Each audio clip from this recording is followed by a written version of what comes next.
Tessier donc est doctorante, contractuelle en littérature comparée à l'université Paris-Est, Créteil. Elle travaille sur les articulations entre le genre littéraire de la fantasy et le genre en tant que rapport sociaux de sexe, à travers une double approche, une lecture critique des textes, notamment à l'aide de la narratologie féministe, et une analyse des lectures effectives des romans, c'est-à-dire leurs appropriations par le lectorat. Donc la communication de Manon, s'intitule «Something Yet Unnamed», où si le lesbianisme m'était compté, la puissance narrative, d'une Cendrillon sortie du bal de l'hétérosexualité. Alors voilà, donc Manon, vous avez, la parole. Merci beaucoup. Merci, d'abord et surtout aux 3 organisatrices, de nous permettre de nous réunir, cette semaine et puis, merci également à vous toutes et tous d'être venus échanger avec nous et puis, nous écouter. Donc je vais effectivement, vous parler aujourd'hui, de, quelques réécritures lesbiennes de Cendrillon en fantaisie, en partant de l'idée reçue, encore répandue, selon laquelle les contes seraient, universels et donc intemporels. Alors en réalité, bien sûr et comme toute forme littéraire, les contes sont informés par les usages sociaux, les discours politiques et littéraires de leur contexte de production, ainsi que par les intentions de leurs auteurs et autrices, d'autant plus quand celles-ci sont identifiables. Et en retour, ils ont également une influence sur les pratiques sociales ou les conflits culturels de leurs différents contextes de réception. Les textes sont déterminés par les choix qui sont faits par l'auteur ou l'autrice au sein d'une structure donnée, donc la forme du conte par exemple, et ou celle de la fantaisie. Et une fois qu'on a fait ce constat, on peut se demander si, pour remettre en question la charge idéologique du conte ou d'un conte du point de vue du genre, au sens de genre gender, il suffit d'en adapter l'héroïne à notre vision plus ou moins stéréotypée de ce que serait la ou une femme forte. Alors, vous vous rendez compte, quand je le présente comme ça, que j'oriente fortement la question. Ce que je propose aujourd'hui, c'est de réfléchir à la façon dont les constructions liées au genre et à la sexualité s'articulent avec ou sont inscrites dans la structure et la forme du récit, parce qu'il me semble que c'est là que peut se jouer une véritable subversion de ces normes. Alors avant de m'intéresser à Cendrillon et de parler un peu plus précisément du cadre théorique sur lequel je m'appuie, je vais vous demander d'accepter comme présupposé de départ que la structure du récit n'est pas neutre,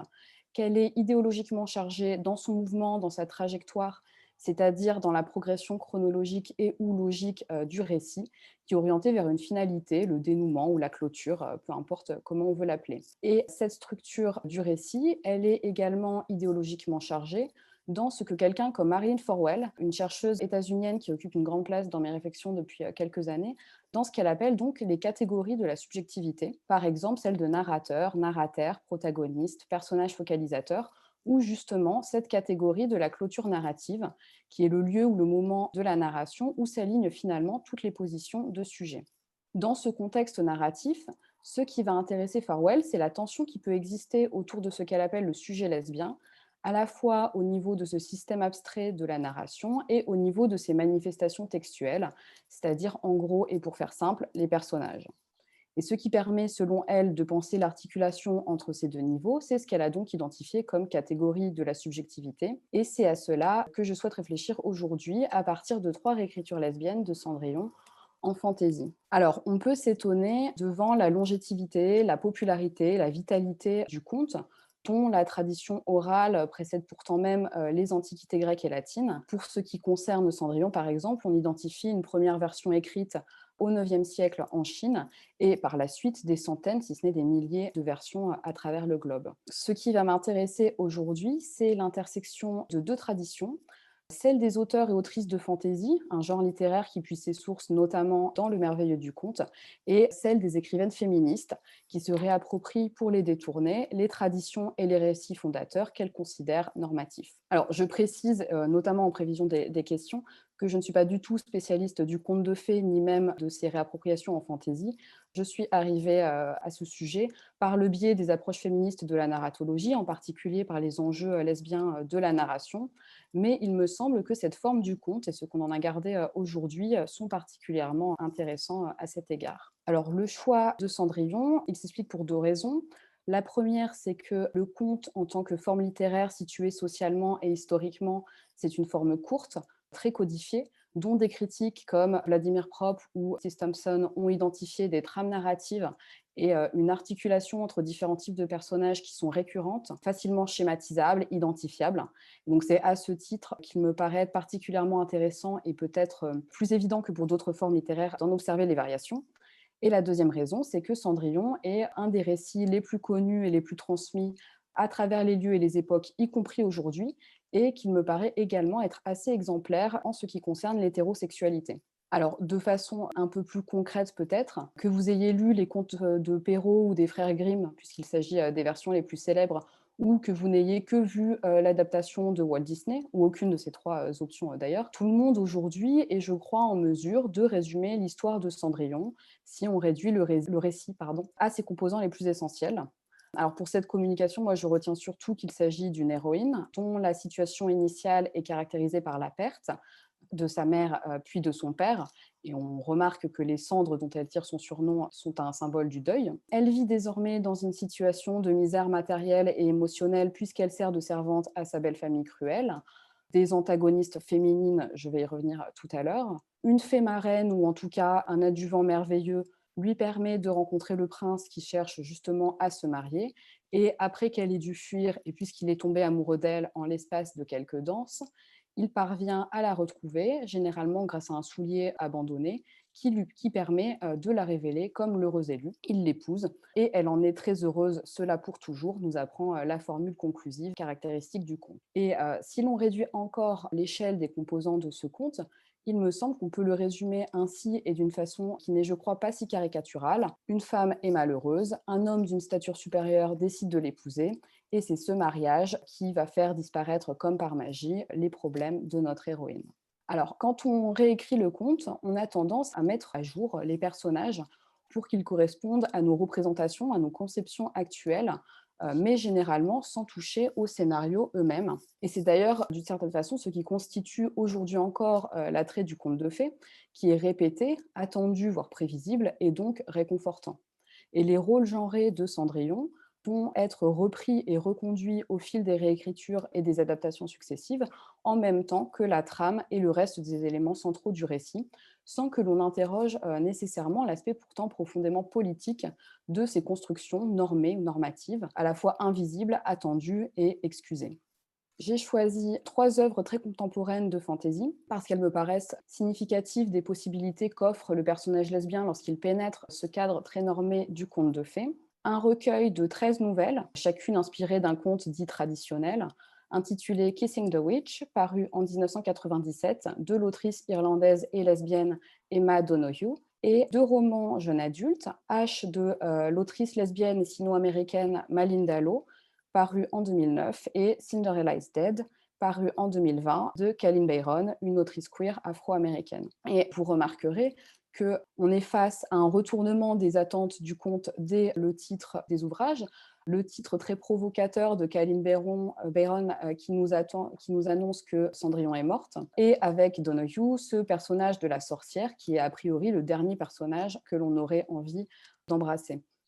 Et là, je ne sais pas si c'est très visible à l'écran, mais sur la couverture de Malinda Lo, tout en haut, on a écrit que ce n'est pas le conte de fées dont vous vous souvenez. Donc là aussi, une couverture assez évocatrice en termes de subversion annoncée, en tout cas, du conte de fées tel qu'on le connaît. Alors, pour en revenir à ce que j'annonçais tout à l'heure sur la structure des récits, les approches féministes de la narratologie ont identifié parmi les paradigmes qui gouvernent cette organisation du récit une structuration genrée qui oppose et qui hiérarchise de façon binaire le masculin et le féminin.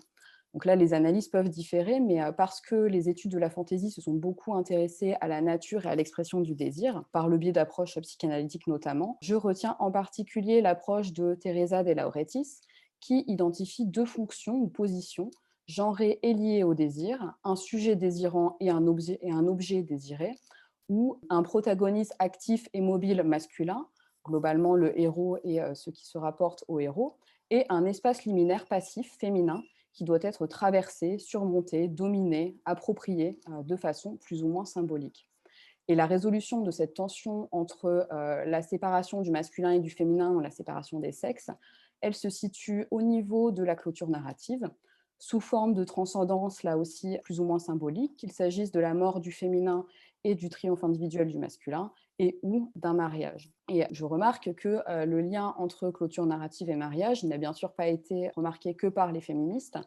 Et par exemple, Vladimir Prop, dans sa célèbre Morphologie du conte en 1928, fait déjà du mariage la dernière des 31 fonctions du conte qu'il identifie. Une fonction de fin, c'est-à-dire de but, ou de moyen, mais en tout cas une fonction conclusive qui marque la récompense ou la promotion sociale du héros. Et je me permets de renvoyer aux mémoires de Marion Gingras-Gagné que je donnerai sur la dernière slide du PowerPoint si cette question du mariage vous intéresse. Alors,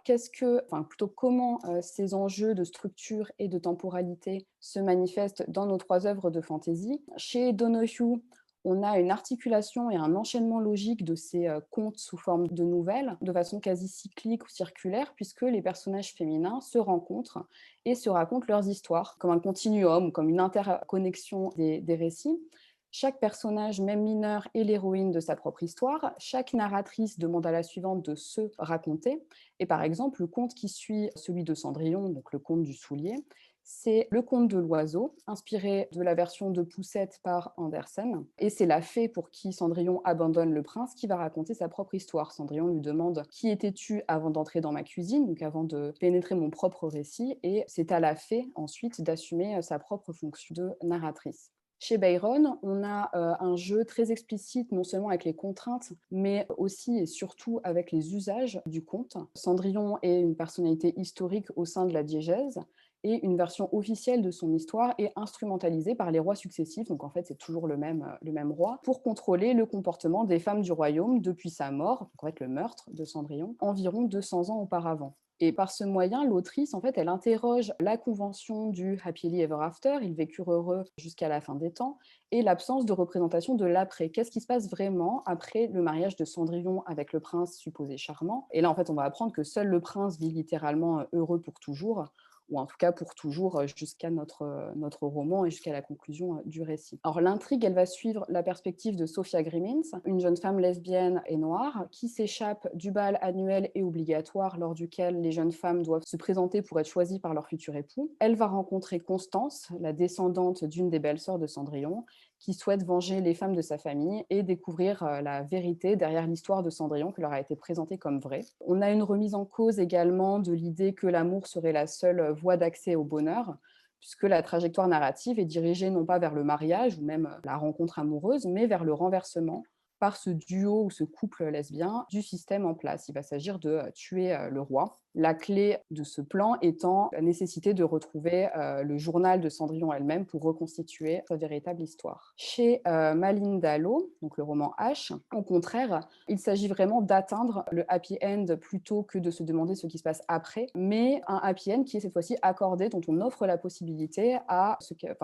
elle parle de jeunes filles queer, mais en l'occurrence de jeunes filles lesbiennes. Alors on part d'une trame narrative assez classique, le décès successif de la mère puis du père, la cruauté de la belle-mère, l'apparition d'un adjuvant merveilleux sous la forme d'une fée, mais cette fois-ci une fée qui est une figure masculine et qui est plus inquiétante parce qu'elle est plus proche des fées du folklore que de la version un peu pailletée de Disney. Le récit est structuré en 2 parties, la fée puis la chasseuse, et c'est une organisation qui marque le passage d'une enfance malheureuse qui va pousser Ash à se réfugier dans les contes de fées préférés de sa défunte mère, des contes par ailleurs résolument hétérosexuels, puis à se réfugier auprès de cette fée qu'elle va rencontrer. Donc passage vers sa décision finale de demeurer finalement dans le monde des mortels en dépit de ses difficultés, le point de bascule étant sa rencontre avec la chasseuse du roi, Kaisa. Donc une bascule d'un désenchantement progressif par rapport aux contes de fées et à la rencontre effective avec une fée, puis un réenchantement du monde humain par le lesbianisme qui va combler en quelque sorte ce besoin qu'avait Ash jusque-là de s'échapper dans le merveilleux.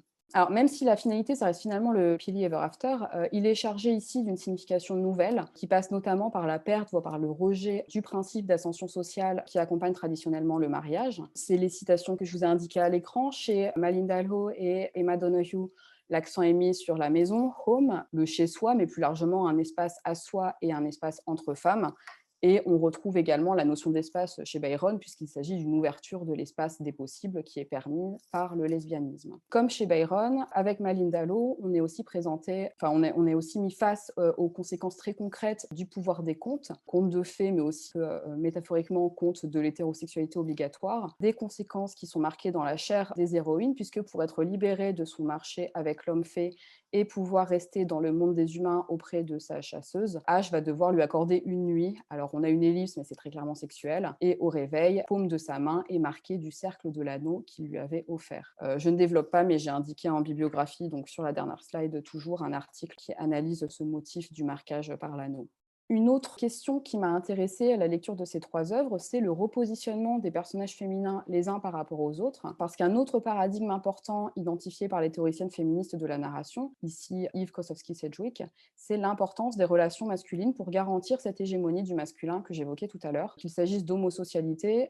donc des relations entre personnes du même sexe qui ne sont ni amoureuses ni sexuelles, enfin ni romantiques ni sexuelles, ou d'homosexualité, puisque dans les 2 cas, ces relations dépendent du positionnement pseudo-hétérosexuel du féminin comme autre, et également de l'empêchement des relations entre femmes. Et la conséquence logique de tout cela, c'est que dans la narration traditionnelle, la lesbienne est, pour reprendre les mots de Marilyn Frye, une impossibilité logique, ce qui est particulièrement marquant avec l'exemple de Cendrillon, puisque l'union hétérosexuelle est littéralement la finalité de ce conte. Un autre point important, qui est particulièrement visible dans les adaptations Disney de contes dont le héros est une héroïne, c'est le renforcement de l'opposition entre une beauté jeune, innocente et passive et une antagoniste monstrueuse qui, elle, fait preuve d'agentivité, mais qui est présentée comme une figure repoussoire. Chez Donoghue, on n'a pas de cruelle belle-mère antagoniste. Les tâches domestiques qui caractérisent en quelque sorte le personnage de Cendrillon, en fait, elle se les impose elle-même pour faire taire les voix cruelles qui ont envahi son crâne depuis le décès de sa mère. Et en fait, c'est pas nommé comme ça, mais très clairement, la nouvelle présente une grande partie des symptômes de la dépression. Donc voilà, suppression de l'antagoniste féminine et également repositionnement des personnages féminins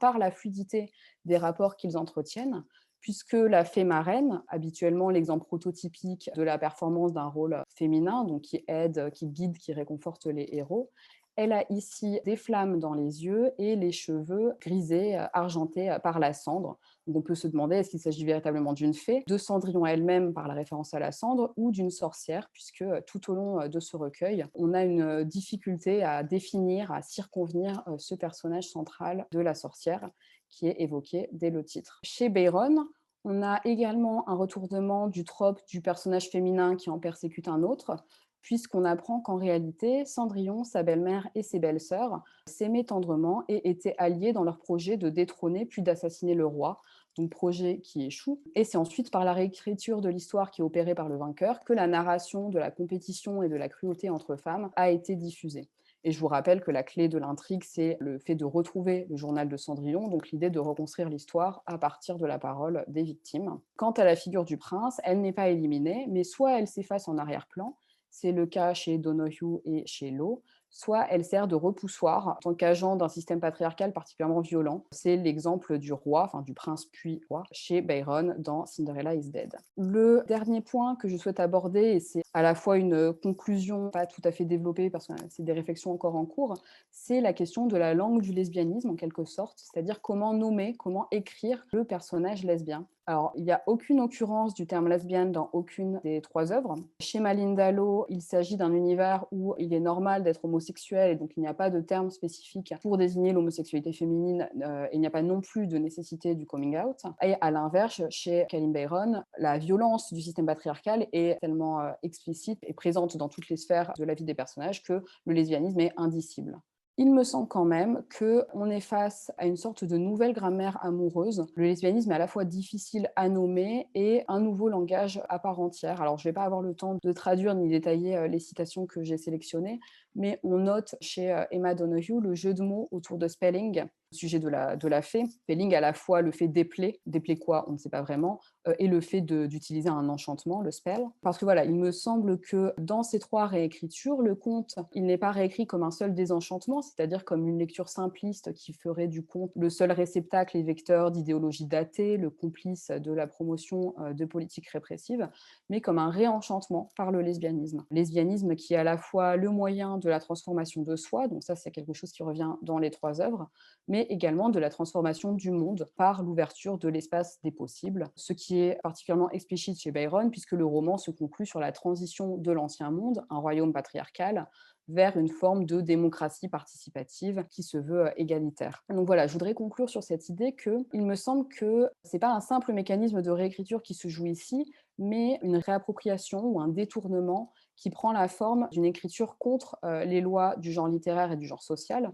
voire même d'une certaine violence par rapport aux attendus du conte. Une violence qu'on peut observer au niveau de la tension dans le jeu avec les contraintes de cette forme littéraire, donc qu'est-ce qui est repris, qu'est-ce qui est au contraire détourné et comment, et en particulier sur le nœud des catégories de la subjectivité que j'évoquais en introduction, et une tension également au niveau du discours métalittéraire, parce que même si je n'ai pas du tout pu le développer en 20 minutes, chacun des personnages lesbiens est étonnamment conscient du caractère construit des normes littéraires et des normes du genre. Alors, ça prend la forme d'un didactisme parfois un peu lourd à la lecture chez Calin Bayron. Mais par exemple, chez Donoghue, lorsque le prince la demande en mariage, Cendrillon s'enfuit bien en laissant derrière elle un soulier, mais elle ne va pas se laisser rattraper. C'est la citation que je vous ai soulignée à l'écran. Cendrillon s'était trompée dans sa lecture du script social, c'est-à-dire de ses possibilités en tant que femme, et du script littéraire, c'est-à-dire de ce qu'on attend d'une héroïne de conte de fées et de ce qu'on attend de Cendrillon au sein de son propre conte en particulier. Et donc voilà, il me semble que chacune de ces héroïnes, selon des modalités qui se croisent, est repositionnée comme un agent de l'action par ce refus de ne se construire qu'en relation avec le masculin.